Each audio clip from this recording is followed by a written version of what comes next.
ஒரு 10 நிமிஷத்துல வரேன்னு சொன்னா சைனால விடு. எங்க எலும்பு கடிச்சிருக்கான்னு தெரியலையே.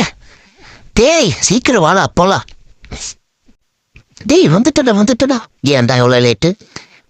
யாரும் மறக்க முடியணும்னா அதான் லேட்டு. 6 டிஜிட் பாஸ்வேர்டையே ஃபர்கெட் பாஸ்வேர்டு கொடுத்துட்டு போடுற மூதேவி நீ. அவளை மறக்க முடியலையா? அவளை மறந்துட்டு வந்து வேலையை படுற பூல். என்ன பூலா? Sorry pool. சரி வண்டி எடு. டேய் வண்டி ஓட்ட தெரியுமாடா? ஓட்ட தெரியும் மச்சான். நவுந்து உட்கார்.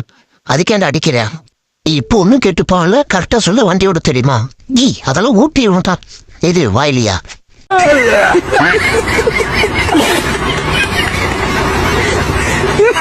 நம்பி உட்காரு மாப்பிள்ள, நான் கூட்டிட்டு போறேன். ஏதோ ஒரு பாட்டு பாடு. இடுத்த நாள் முத்தல் வந்த நாள் வரை ஐயோமா. ஆட்டம் சைனால விட்டு பொண்டி ஓட தெரியுமாடா? இல்ல மாப்பிள்ள, ரொம்ப நாளா டபுள்ஸ் போகணும்னு ஆசை, அதனால தான். இந்த மாப்பிள்ள அடி பலமா கையை காட்டு. அடியில் வந்து பாரு காட்டுற.